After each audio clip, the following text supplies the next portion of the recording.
देखेंगे, लाज में है कि हम भी देखेंगे, हम देखेंगे।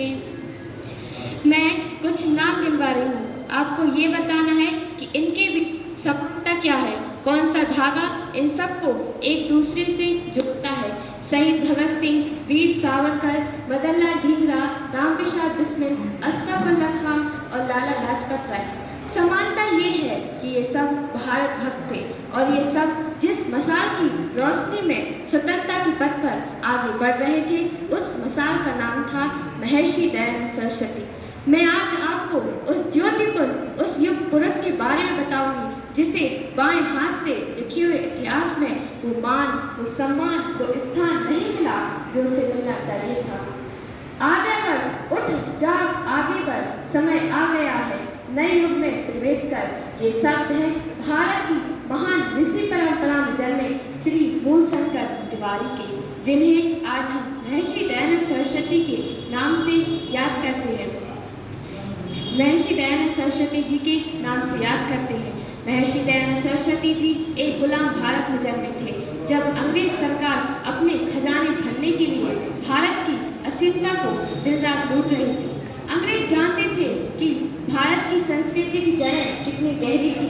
उन्हें आभास था कि बिना संस्कृति की जड़ें काटे भारत को ज्यादा दिनों तक गुलाम बनाए रखना संभव नहीं होगा। लॉर्ड मैकाले का वो कथन तो आपको याद ही होगा, भारतीयों में हीन भावना भर दो, उन्हें विश्वास दिला दो कि भारतीयों की कुछ परंपराएं, मान्यताएं सब खोखली हैं। जहाँ तक कि भारतीयों का पहनावा, खान पान, बोली भाषा सब क्षुद्र है। अगर उन्हें आगे बढ़ना है तो उन्हें अंग्रेजी सरकार को अपना माई बाप समझना चाहिए और गौरी सरकार को अपना माई बाप समझना चाहिए। भारत में एक ऐसी नस्ल पैदा करो जो देखने में भारतीय हो लेकिन अंदर अंग्रेजियत कूट कूट कर भरी हो। अंग्रेजियत का यही मोह इन्हें सदियों सदियों तक हमारा गुलाम बनाए रखेगा। महर्षि दयानंद सरस्वती जी गौरी चमड़ी का एक काला धब्बा समझ चुके थे। उन्होंने उद्घोष किया, वेदों की ओर लड़ दो। यहीं से ब्रिटिश कॉन्फ्रेंसी की धज्जियां उड़नी शुरू हो गई।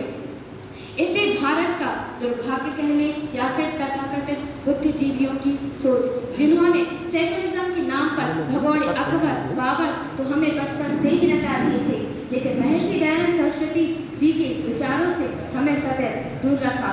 1857 की योजना, स्वतंत्रता योजना बनाने वाले अग्रणी लोगों में महर्षि दयानंद सरस्वती जी प्रमुख थे। क्यों नहीं बताया, ये तो आप भी जानते हैं। ऐसे व्यक्ति को देश का हीरो कैसे बना दे जो वेदों का ज्ञाता हो और सनातन धर्म में अटूट विश्वास रखता हो। खैर तब नहीं तो अब सही मैं और आप अपने बच्चों को ऐसे महापुरुषों की कहानी सुनाकर बड़ा करें, तब वह दिन दूर नहीं जब पाठ्यक्रम बदल दिए जाएंगे। चलो